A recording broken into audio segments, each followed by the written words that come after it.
안녕하세요. 저는 장경찬 변호사이고요. 사회복지사 1급을 취득하고서 이 복지 업무에 종사하고 있습니다. 그래서 오늘 말씀드린 것은 제가 전공이 사회복지하고 법학을 하다 보니까 이 두 개를 연결을 시켜서 어떻게 하면 좀 더 나은 복지 상황, 복지 해석을 할 수 있을까 하고 해서 강의를 하게 되었습니다.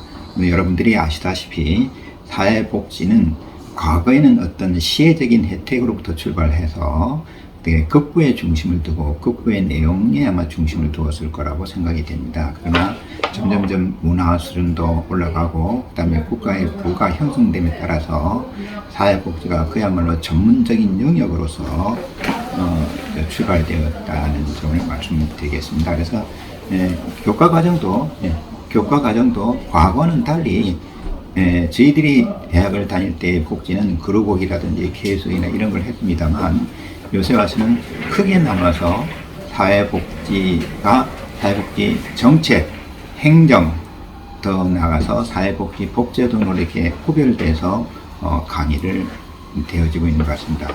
저 역시도 대학교에 재직할 당시에 사회복지 법제론으로 법제론 제목하에 강의를 했습니다만 요새는 더 나아가서 사회복지 실천이라는 이름까지 붙여가지고 사회복지 법제가 좀 더 현실에 다가가는 그러한 형태를 취하고 있는 것 같습니다.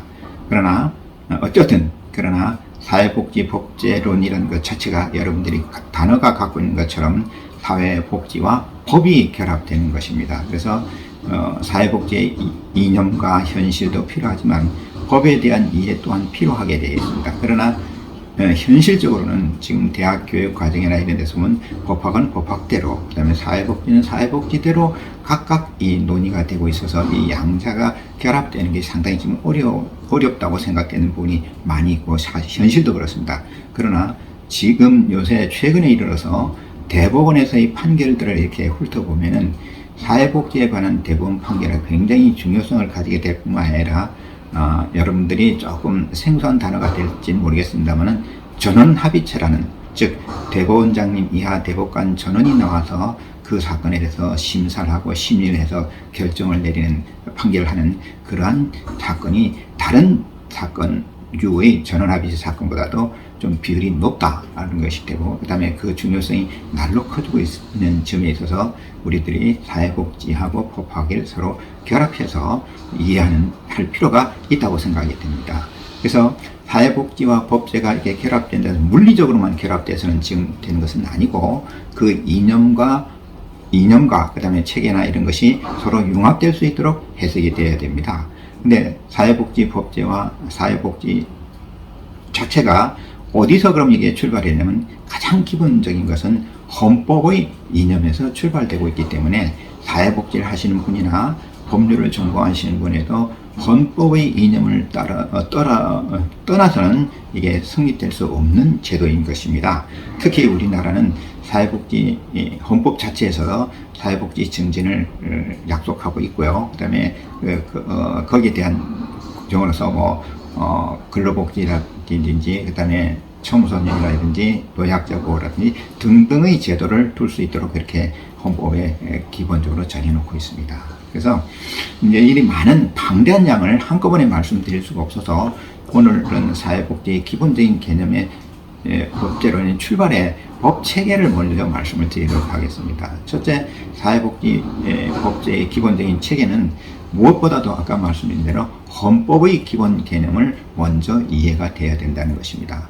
그 다음에는 그 헌법 밑에 법률이 되겠죠. 근데 법률이 되는데 우리는 지금 이제 개별적으로 청소년 보호법이라든지 여러 가지 단행법들이 있고, 그 다음에 가장 기본되는 복지에서는 사회보장 기본법이 있습니다. 그러니까 이런 것들이 있습니다만은 그 내용들이 하나하나씩 떼어보면 노숙자 보호에 관한 것도 있고, 그 다음에 장애인 보호도 있고, 이것이 이제 포괄적이고 그 다음에 종합적으로 해석될 수 있는 법 이념이 제공되어야 되는데요. 그 법 이념의 제공은 헌법에 기초하여서 나오는 다른 실정법이 따로 있습니다. 저희들이 법학의 기본적인 개념으로서 가져야 될 것은 바로 민법적 개념, 민법이 갖고 있는 개념들이 또 나오게 됩니다. 그래서 이제 그 민법의 개념에서 이제 법률에 관한 기본적인 요건들이라든지 이런 것들을 지금 현재 민법에서는 규정하고 있습니다. 그래서 이제 해석을 떠나서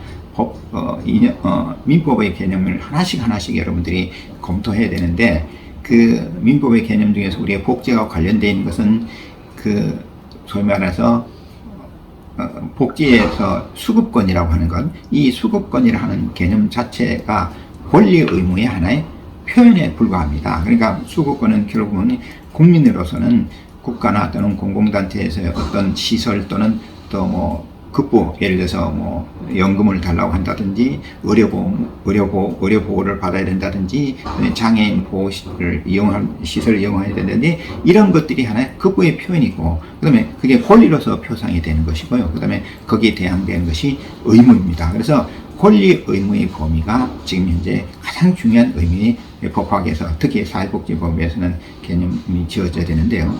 다른 것과는 달리 사회복지법은 기본적으로 다른 그 사건과는 달라서 이제부터 새롭게 형성돼서 차분차분히 점진적으로 확대되어가는 과정이기 때문에 사실은 사회복지 개념 수급권의 범위를 어디까지 할 것인가는 그 나라의 경제적인 사정과 사회적인 배경, 그 다음에 의식 수준에 따라서 달라질 수가 있습니다. 나중에 이제 기회가 있을지 모르겠습니다만 헌법에서 사회복지 기본권에 대한 수급권의 그 청구권의 법적 성격을 뭐 여기서는 바로 어렵게 말씀 안 드리겠습니다만, 예를 들어서 뭐 추상적 권리니 구체적 권리니 뭐 여러 가지 있습니다만은, 그런 것처럼 이 모든 논의는 사회복지 수급권의 범위와 내용을 충실히 하고 확대하는 데 있다, 이렇게만 말씀을 드리고, 그 기본적인 개념의 구성이 되는 것은 권리 의무이고 법률 관계이다. 그래서 이 법률 관계를 기본으로 하는 가장 기초적인 실체법이 민법이 다고 보시면 되겠습니다. 그래서 민법에 따라서 그 급부의 내용이 권리 의무가 형성되는데, 그러면 구체적인 내용은 어떻게 되냐? 바로 개별법들, 사회보장 기본법을 기초로 한 장애인 보호법이라든지 노인연금법이라든지 의료보험법이라든지 등등에서 규정되고 있는 것입니다. 그런 법 체계를 내서 권리가 이제 발달이 되도록 지금 규정되어 있습니다. 또한 만약에 그럴 때 이런 것이 자기에게 권리가 주어져 있는지 자체를 그에 대해서 이의가 있다든지 또는 그 보장되는 급부의 내용이 다를 때는 어떻게 되나? 그런 이제 우리 민주국가 사회에서는 거기에 대한 법적인 수단으로서 구제수단이라는 것을 말씀을 드릴 수가 있죠. 근데 이 구제수단은 기본적으로 일반적인 민법에서 예를 들어서 커피를 사서 커피가 마음에 안 든다고 해서 반환한다, 그런 개념하고는 달리 다른 것은 행정법의 일반 원칙으로서의 처분이나 이런 개념이 또 적용이 되는 규정이 있습니다. 그래서 하여튼 오늘은 그런 정도의 얘기를 하고, 그래서 권리 의무가 되고, 그 다음에 그 권리 의무 자체도 또한 특수성을 갖고 있기 때문에 일반적으로 권리는 우리가 양도를 하게 되고 뭐 포기하기도 합니다만은 수급권의 권리 내용은 양도하거나 포기를 할 수 없도록 한다든지, 또는 실질적으로 보호를 받기 위해서 제3자가 채권 이런 것을 압류한다든지 하는 것을 또 막는 것들, 이런 제도들이 기본적인 개념에 속할 것입니다. 그러니까 또 하나는 지금 와서는 이제 이런 제도가 있습니다만, 특히 요새 최근에 경제적인 어려움과 그런 이런 제도에 따라서 우리나라의 법에는 채무자 회생 및 파산에 관한 법률, 즉 도산에 관한 절차가 지금 새로 도입되어 있는데요. 그 도산에 관한 절차에서도 우리 사회복지에 관한 개념이 들어가 있습니다. 구체적으로 말씀드리자면, 예를 들자면 그 개인 회생을 할 때, 개인 회생이란 건 어떤 채무가 있을 때 그 채무의 일정 범위를 탕감해주고 나머지 비용 채무를 나눠서 갚는 형식을 취하고 있는데, 과거에는 그냥 기본적인 생계비는 걸 고려하지 않고 그냥 채무만 면제시키고 분할 상환을 했더니, 처음에 한 두세 달 정도는 빚에 시달린 것을 면해주는 그런 주관적인 생각에 따라서 열심히 한 두세 달은 갚습니다. 그런데 두세 달이 지나고 나니까 자기가 쓸 돈이, 즉 생계비조차도 지금 현재 어떻게 할 수가 없어가지고 이게 실효성 있는 구제책이 되지 못해서 요새는 그 개념에서 기초생계비를 공제한 나머지 금액을 가지고 채무에 변제한다는 그런 제도의 개념으로도 발전돼 가고 있고, 재판제도에서는 발전돼 가고 있습니다. 그리고 또 하나는, 특히 이제 양육비 문제가 개인회생 절차에서 또 이제